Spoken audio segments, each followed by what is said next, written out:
நன்சை customers அனைவருக்கும் வணக்கம். உப்பில்லாத பண்டம் குப்பையிலே இந்த பழமொழியை நம்ம எல்லாருமே கேள்விப்பட்டிருப்போம்.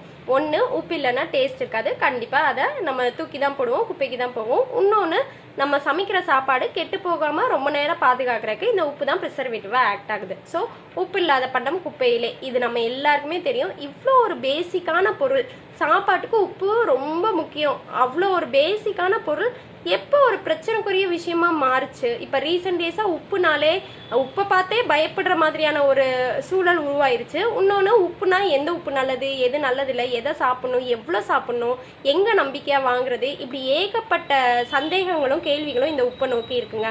ஸோ எப்போ உப்பு வந்து பிரச்சனைக்குரிய ஒரு பொருளாச்சு? இதுக்கு நிறைய ரீசன்ஸ் இருக்கலாம், நிறைய கருத்துக்கள் இருக்குது, நிறைய கான்ட்ரவர்சிஸ் இருக்குது. இருந்தாலும் நான் ஃபீல் பண்ணுற 2-3 விஷயத்த உங்ககிட்ட ஷேர் பண்ணிக்கணும் அப்படிங்கிறக்காக தான் இந்த வீடியோ போஸ்ட் பண்ணுறேன். ஒன்று பார்த்தீங்கன்னா, இந்த வீடியோ பார்த்துட்டு இருக்க 35 வயசுக்கு மேல இருக்கவங்க எல்லாருக்குமே நல்லா தெரியும். நம்ம சின்ன பிள்ளைங்களா இருக்கிறப்ப நம்ம வீட்டுல உப்புனாலே அது கடல் உப்பு தாங்க. பிங்க் சால்ட், ராக் சால்ட் இதெல்லாம் நம்ம கேள்விப்பட்டிருக்க கூட மாட்டோம். நம்ம அம்மா அப்பா தாத்தா பாட்டிக்கெல்லாம் உப்பு அது ஒண்ணுதான் தெரியும். உப்புல வெரைட்டி அப்படின்னா அவங்க ஷாக்கா தான் இருந்திருப்பாங்க.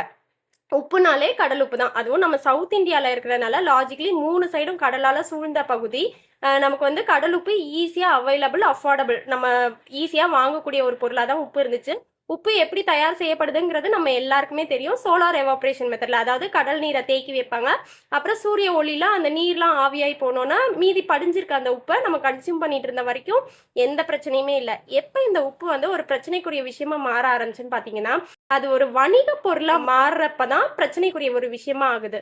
வணிக ரீதியா அதை என்ன பண்றாங்கன்னா, அதை மார்க்கெட்டிங் பண்றதுக்காக அதை வந்து அட்ராக்டிவா இருக்கணும், அப்பீலிங்கா இருக்கணுங்கிறதுக்காக வெள்ளை வெள்ளையர்னு அதை மாத்துறாங்க. நம்ம சின்ன பிள்ளையில பார்த்துருப்போம், உப்பு வந்து இவ்வளவு வெள்ளை வெள்ளையர்னு இருக்காது, கொஞ்சம் டல் ஒயிட்டா தான் இருக்கும், மங்களா தான் இருக்கும். ஆனா அது கொஞ்சம் அட்ராக்டிவா இருக்கணும் அப்படிங்கிறதுக்காக வெள்ளை வெள்ளையர்னு மாத்துறதுக்காக அந்த உப்பை ப்ளீச் பண்ணாங்க. ஸோ ப்ளீச்சிங்க்கு அதுல கெமிக்கல்ஸ் எல்லாம் ஆட் பண்ணாங்க. அதுக்கப்புறம் நம்ம சின்ன பிள்ளையில பார்த்துருப்போம், நம்ம வீட்டுல உப்பு வாங்கி வச்சா கொஞ்சம் நல்லா கட்டி ஆயிடும்.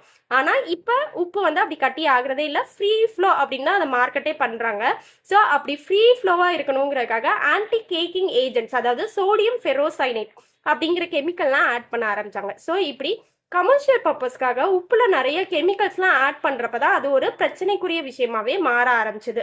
ஸோ இப்படி ஆட் பண்ற கெமிக்கல்ஸ்னால ஒன்னா அந்த கெமிக்கல்ஸே நம்ம உடம்புக்கு கேடு. இன்னொன்னு என்னன்னா, இந்த மாதிரி ப்ளீச்சிங் ப்ராசஸ், நிறைய கெமிக்கல் ப்ராசஸ் பண்றப்ப அதுல இருக்கிற மினரல்ஸ் எல்லாம் கம்ப்ளீட்டா டெஸ்ட்ராய் ஆகி ஃபைனலா வெறும் சோடியம் குளோரைடா மட்டும் அது இருக்கு. ஸோ அதுல 0 மினரல்ஸ். அதுவும் சோடியம் வந்து கிட்டத்தட்ட 99% சோடியம் இருக்கிறதுனால அப்பதான் அது வந்து எங்க நம்ம ஹெல்த்தை இம்பாக்ட் பண்ணுவோம் அப்படிங்கிற ஒரு பயம் வந்து உருவாச்சு.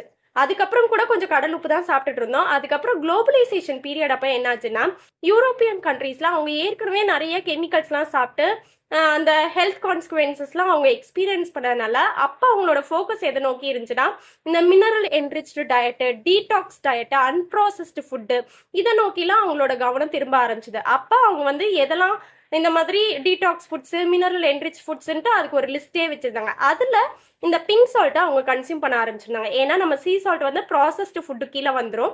ஸோ அப்போ அன்ப்ராசஸ்டு ஃபுட்டு பார்த்தீங்கன்னா பிங்க் சால்ட் வந்து அவ்வளோ ப்ராசஸ் பண்ணுறதில்ல. இன்னொன்று அதில் மினரல்ஸ் கொஞ்சம் இருக்கு. கம்பேரிட்டிவ்லி மினரல்ஸ் பிங்க் சால்ட்ல இருந்ததுனால யூரோப்பியன்ஸ்லாம் வந்து பிங்க் சால்ட்டை கன்சியூம் பண்ணிட்டு இருந்தாங்க.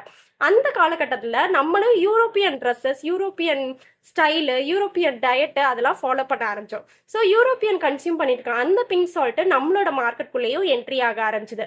அப்போ அப்படி இந்த 2000 ஒட்டி தாங்க பிங்க் சால்ட் வந்து சவுத் இந்தியன் மார்க்கெட்ல ரொம்ப பிரபலமாக ஆரம்பிச்சுது. அதுக்கப்புறம் அதை வந்து நிறைய, அதாவது சீ சால்ட்டை ப்ராசஸ் பண்றதுனால தான் அது கெடுதல் ஆகுது அப்படின்னு சொல்றதை விட்டுட்டு சீ சால்ட்டே நல்லதில்லை அப்படிங்கிற ஒரு பேச்சு உருவாக ஆரம்பிச்சுது.